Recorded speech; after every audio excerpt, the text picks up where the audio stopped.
Hello, Rainbow Romance readers.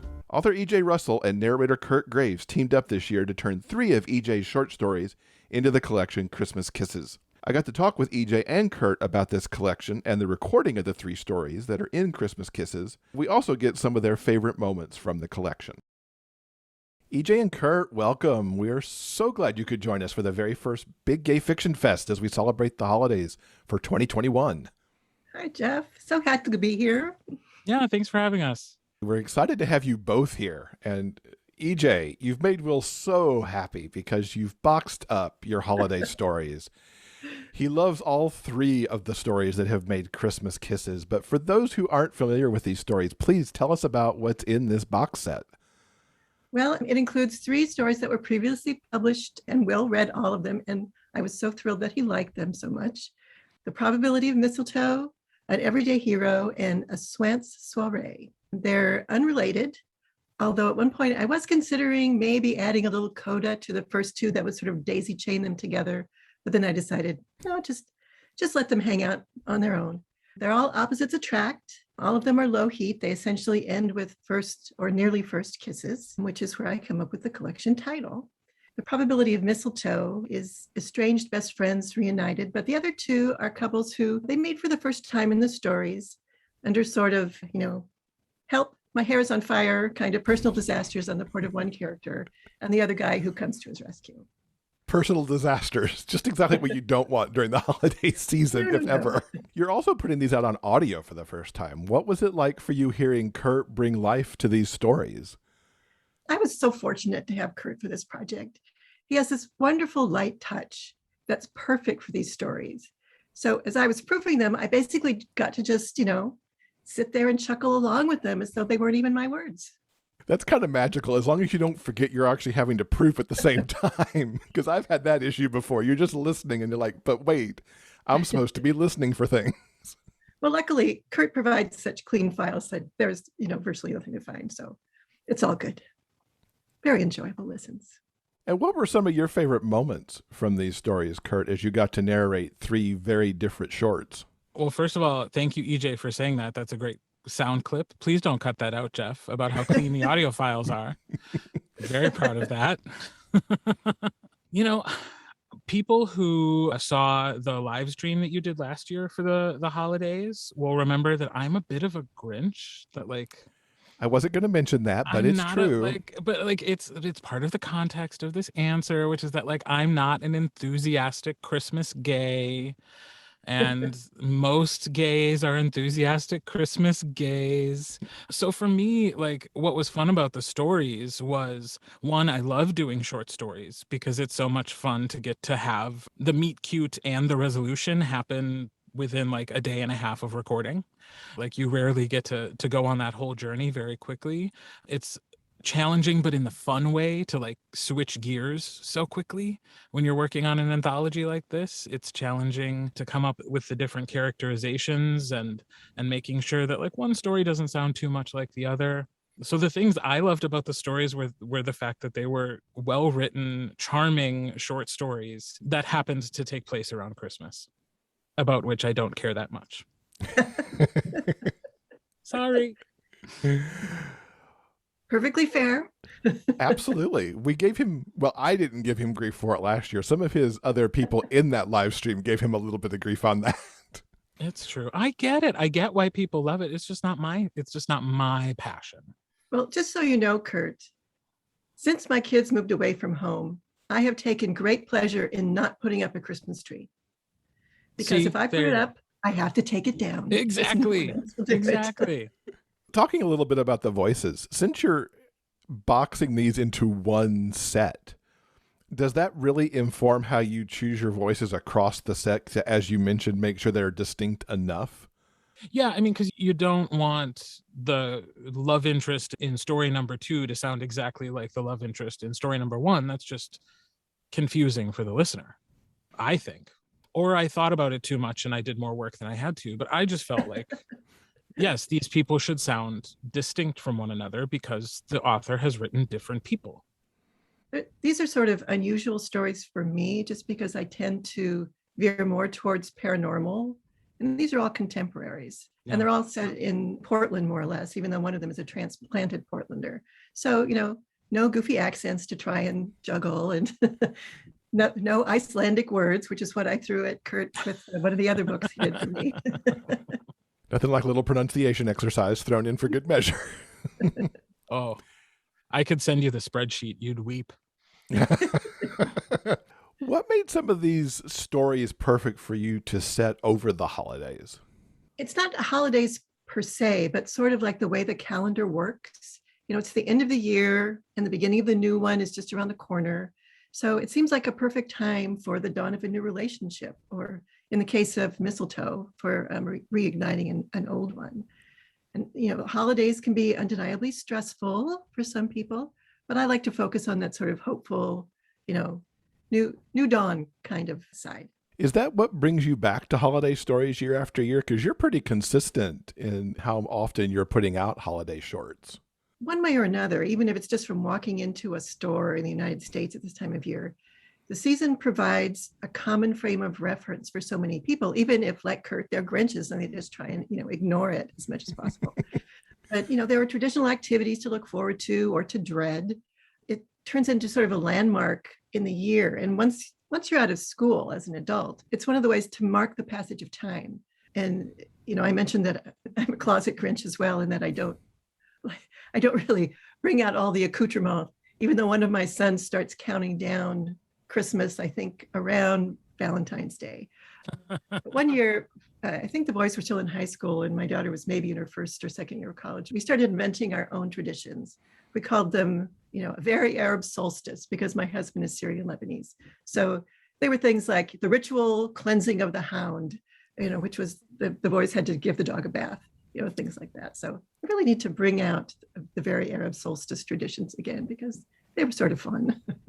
Those sound awesome and a lot of fun too, just to kind of not just make your own traditions, but really put a whole new twist on what most people are thinking about in terms of holidays. And make them sound as grandiose as possible, even if there's something as simple as washing the dog. Are there certain elements that you consider a must-have for a holiday story? Well, for me, it has to be fun, because, if it's not fun, why bother? So I don't like to write angst. I'm not a very good angsty writer. I don't like to read it, especially around the holidays when, as I said, I'm trying to look forward in that hopeful manner. So there always has to be something fun, a little light, and snark is good. The same as for any of my stories. I was going to say, snark is good any time of year. That's right. It's perennial snark. And you've voiced more than a few holiday stories, Kirt. Are there things that you, at least around the holidays, like to bring life to in these stories? I didn't think about it until EJ just talked about it, but it is such a time of transition that I guess one common theme I've seen in all of the stories I've done is there's this willingness to take a leap, to take a chance, to be bold. And so I guess that's something I've noticed as a theme that's been a part of many of the holiday stories I've narrated.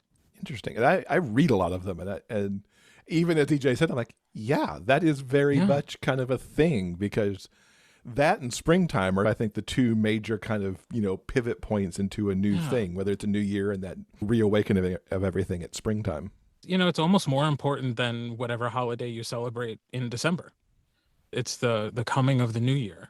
Mm-hmm. And often the sojourn back to your home, that we all take a trip. Do you read a lot of holiday romance, EJ? Or does your Grinchness kind of eke into not reading the stories as well?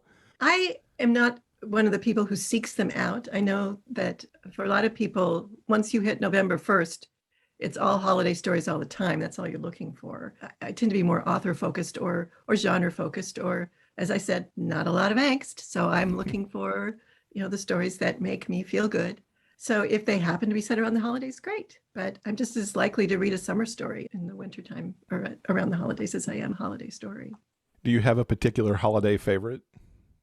Christmas Kitsch by Amy Lane, even though it does have some angst in it, is one of my comfort rereads. I read it over usually at least once a year, just because I'm so captivated by her inarticulate hero, because he has to find different ways to express himself other than my characters who tend to like talk all the time and you can't shut them up. So I love that. I also love Suzanne Brockman's All Through the Night, which is, Jules and Robin get married right around the holidays. So that's another one that I like to reread quite often. Yeah, that's a good holiday story and groundbreaking as well for when it came out too. And that was our Big Gay Fiction December book club selection last year too, was to recap that book, which was a lot of fun. Do you have a favorite Christmas gay romance, Kirt? Either ones that you've... What do you think, these are going to come down to the ones that you have... Well, you might like the story, holiday agnostic. This is like most other books in my life. I really only have a chance to read what somebody is paying me to read. There's just not a lot of free time for reading. So given the choice to read a book, I'm not really reaching for Christmas books. The other one I have narrated this year that I would like to highlight was Merry Cherry Christmas by Kira Andrews. And I did her anthology last year and was delighted to find that this short story tied into one of those short stories. And so there was a little bit of a callback to that previous story. And it was just kind of nice to go back to those people and the location, which was a Christmas tree farm, which I did find quite enchanting. The notion of being surrounded by Christmas trees, but that are still on the ground, and a beautiful snowy winter locale. She writes all of these stories take place in Canada where there's actual snow, like here in Wisconsin. And so that I found to be quite charming. I do like those idyllic locations like that because they're just so pretty. Well, and not this story, but the one it was tied to from last year. Like the reason they got together is because like he ran off the road in his car because he didn't have the right tires on it. And I was like, relatable content. Yes. Those of us who know what this is about. He's like, don't drive down that gravel slushy road with bad tires. You're for sure going to get stuck there. And then he did. But that then was good they fell in love. You knew that was coming. Yeah. I was like, oh no. But yeah, relatable content. That author lives in a place with snow. Going back into holidays past a little bit, I've been asking this question this year. What was a favorite present you got as a child? All right, let's face it. I've got at least 20 years on both of you guys. So my childhood was a long time ago. And I was trying to remember a present that I got before high school, and I just couldn't do it. And possibly because I think my mother probably thought I was some kind of changeling because I didn't want the kind of things that she found interesting. I wanted books and not dolls and other kinds of things. But I do remember two presents I got while I was in high school that made a difference in my life then and later. One of them was a Smith Corona electric typewriter, because up until that point, I was typing all of my school assignments on a manual Underwood typewriter, which requires a whole lot of finger strength in order to get anything done. And the other thing was a portable sewing machine. It was the brand was Elna Lotus, and it was such a beautifully designed piece of machinery that it lasted for 40 years. It was just an incredible thing. And at the time, I sewed all of my clothes because that's what we did in my family. Since my son stopped performing in local theaters, I have said no more sewing for me ever. I never want to do that again. But the machine itself lasted trips across the country, multiple theater, costume shops, various kinds of things. So it was a very remarkable and long-lasting present at that point. Kirt, how about you?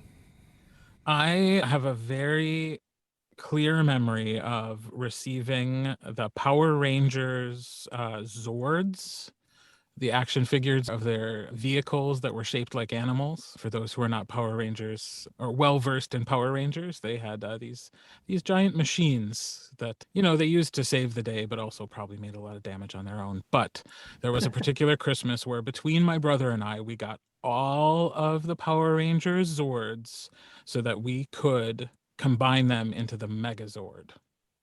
Whoa. That's amazing. That was a big deal. And I still remember that Christmas being like, whoa. So looking into 2022 a little bit, and even at the very end of 2021, what can you tease us about what's coming soon for both of you? We're currently in November as we record this. It is basically my Fire and Brimstone month for Nicole Knight. I'm doing 3 of her books, and I also have another book in the series by Jocelyn Drake and Renda Elliott, Weaver's Circle. There's another one coming out this year. And then I just booked for early 2022. I'm not even sure I can say the title yet because I'm not sure when we're allowed to start talking about it. So I will just say there's a new adult book coming from Bloomsbury in 2022 that I'm very excited to have been selected to narrate.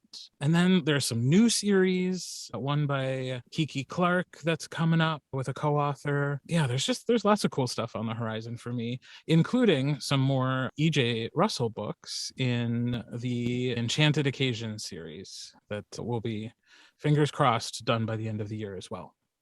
Fantastic. And EJ, what's on the horizon for you besides some more audiobooks? Well, this is November 15th as we're recording this. And just yesterday, I released the second book in my Quest Investigations Paranormal Cozy-ish Mystery series. And this morning, it had an orange banner. Congratulations. LGBT mystery books. So that was exciting. I've got 2 more books to finish up that series that are coming in 2022. I also need to write the last book in that Enchanted Occasion series because I keep teasing Kirt that I'm going to ask him to narrate it, but it actually has to exist first. I've also got, Silent Sin is coming in audio, narrated by Greg Boudreau. And Greg will also be doing my Supernatural Selection trilogy, which is in my Myth Matched universe.